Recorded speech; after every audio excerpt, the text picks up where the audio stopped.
Good morning, good morning, good morning, good morning.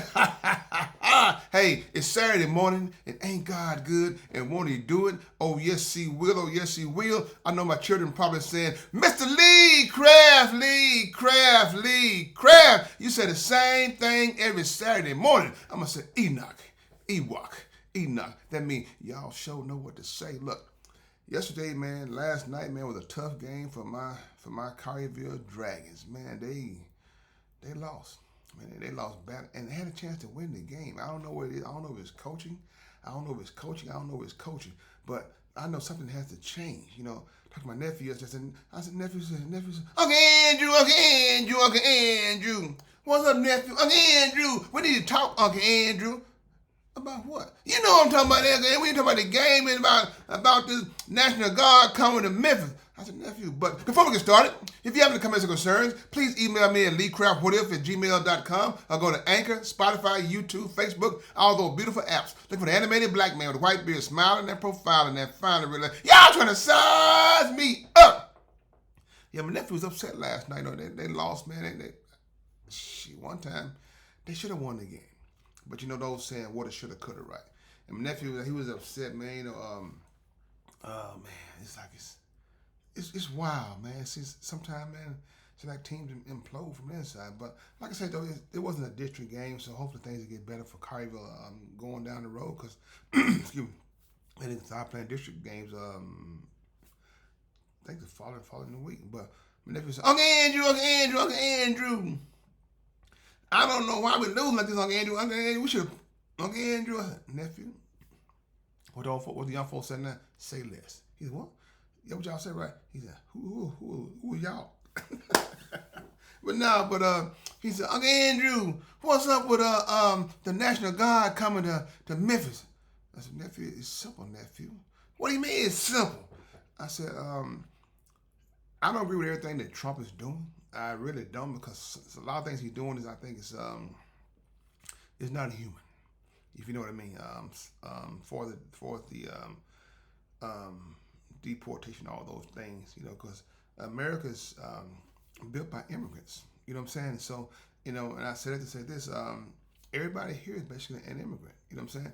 And if you're gonna do the right thing, you need to do the right thing. You need to start inside the White House too. You know what I mean? Because like I said, you just want to pick and choose who you want to deport, and that's not fair. That's not godly. But I do know one thing, though, Nick. What's that, Uncle Andrew? That the Bible is right. Each generation becomes weaker and wiser. What do you mean, Uncle Andrew? Weaker and wiser? Look where we at. You got the National Guard coming to Memphis, Tennessee, and the National Guard probably should be all over the United States of America. He said, what? Yeah. Look, nephew, this is the thing. My day, when we was coming up, we didn't have a lot of this. We had some people that were stealing and robbing, doing all those things, right? But not now. Things have escalated. I mean, they are just careless with the guns. I mean, just shooting the guns at random, and little boys and girls are getting shot. You know what I'm saying? It should never be that way, nephew. I said, and sometimes, you know, we go on amendments. Well, that's my second amendment. Is to bear arms. Yeah, sometimes laws have to change to protect the people from themselves. You know, what do you mean, Uncle Andrew? Sometimes if you might do like they do over in London, might remove these guns from the people's hands. You know, and no, nephew, let me back up for a minute, nephew. I said, nephew, the question you asked me why the National Guard coming to Memphis, right? And because of the parents. The parents are not parenting, you know. Okay, what do you mean the parents are not parenting? Some parents are not parenting, because when you got a 13-year-old going out, and first thing on his mind is go out and rob some, take somebody's car. Where they come from? You know what I'm saying? I don't want you to get twisted and think like, well, okay, well, 13 years old going to rob some car. Where's the parenting going to get you? The parenting starts, nephew, at when they was an infant in the mother's arms, you know, when they start crawling. You don't let a child get to 20 years old and with no guidance. He just running amok like a wild animal. What think he gonna do? What think she gonna do? They gonna do crazy things until they get caught up into a system that's gonna break them. And not only gonna break them, but gonna break you as well. When I say break, I'm not talking about financial break. I'm talking about mentally breakdown, because when they do something to your child like that, nephew, then you gotta replay that stuff all in your head over and over and over and over and over and over again about what it could have, should, what you should have been doing in the beginning. You know, it's fun when your child is. I'm gonna tell you what I've seen. When your child is in the store and your child using profanity, cursing and stuff, right? You laugh at it. You didn't stop the child from doing anything. It's funny when your child is in the store picking up stuff and putting it in the pocket, eating it and stuff, and going home. And you laughing because it's still stealing, nephew. It's funny when your child do all those crazy things at that age. You think it's hilarious, but as a parent, no. Don't do that again. That's a baby. You don't want to hit the baby hard. You just let them know. No, that's a no. That you pay for what the child destroyed or ate. That what parenting do. Or if you don't have the money to pay for it, you tell the store manager, how can I fix this? That's what my parents and grandparents did. You know? Instead of saying, well, they got enough money, they won't miss it. That's bad thinking. What if it was your company? Put that choice, make a decision. Hold on. Give that choice to the person who owns the store. Sir, this is Mr. Lee. This is my son did in the store. I don't have the money to pay for it, but how can I fix this? Now, depends on where we at. Depends on how depends on what the item is, whatever. I might say, you know what? Thank you for letting me know. Don't worry about it. It's still not happening again. You understand, nephew?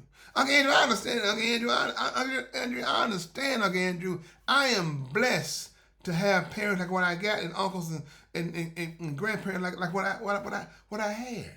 Nephew, you are blessed, nephew, that somebody loves you enough to tell you no. That's a blessing. Because everything come out your mouth to my daughters wasn't yes. No has to be a part of your vocabulary when you're talking to your children. Because when they can't, you keep on giving, and when they can't afford it, they're going to take it. They're going to take you down with them because you're going to be mentally broken when things start happening to your children. But nephew, as a reminder, I want to let the people know, let the children know that no matter what you're going through, I can guarantee you one thing. It's going to be okay as long as you make God a part of your life. That's what if guaranteed, nephew. Nephew, you got it, nephew. Nephew, you are a game changer, nephew. Football is just your beginning. Going to college with your academics, it's just your beginning. You are a game changer, nephew. Because the things that we instilled inside of you, nephew, gonna give you the courage to be you. You. And you have a heart. Okay, now you know I have a heart. Okay, now you know I have a good heart. Because I know you, nephew. I know you. Like Aunt Phyllis always said, God gives her the discernment to see people's character without them even saying one word. That's a blessing from God. And you are a blessing from God, nephew. A lot of young children around the world are blessing from God. This racial tension that we got going on, nephew, with black, white, Chinese, whatever, nephew, you guys going to change the game. Because we all are human. We all bleed the same exact way. We can resolve a lot of issues, nephew, but know what, nephew? Negativity sells, nephew. You keep black and white divided, keep all the race, keep all this tension there, nephew. People are trying to make money off of negativity. And nephew, what's the one thing that we've always told you, nephew? What do you mean, Uncle Andrew? Uncle Andrew, you told me so many things, Uncle Andrew. Give me a hint. Nephew, I tell you what, money will what? You said money will come and go, Uncle Andrew, but the things we do last forever, whether they're good or bad. I see you've been listening. Uncle Andrew, I listen to you, Uncle Andrew. Sometimes I try to pretend that I don't because you be coming hard. Nephew, I'm coming hard, nephew, so when you go through the rest of your life, it'll be soft on you. It'll be easy to flow through because you went through the tough times. You understand? So, nephew, are you feeling better now? Yeah, Uncle Andrew, I feel good. You know, because like I said, that's just a loss, Uncle Andrew. I'm a winner. Show it, nephew. Winner, chicken dinner. What you say, Uncle Andrew? I said, winner, chicken dinner. Nephew, is that it? Yeah. That's it, Uncle Andrew. Uncle Andrew, hold on, Uncle Andrew. I got one thing to tell you, Uncle Andrew. What's that, nephew? Uncle Andrew, yes. I love you, Uncle Andrew. And Uncle Andrew love you too. That it? Yeah. Hey, look at people. Like I've always said, good people, y'all got this. The younger generation, I know the Bible says each generation become weak and wiser, but God gonna fix it so these young people gonna change the game and make it better for everybody. I can guarantee you that. So with that being said, then Lee Graham, this is my podcast. What if you have any comments or concerns, please email me at leecraftwhatif@gmail.com. One band, one sound. Together, we got an opportunity to turn this whole world around. But in order to have a real conversation, you got to have real people if you want to have a real conversation. Have a blessed day. And please find time and make time to tell God thank you.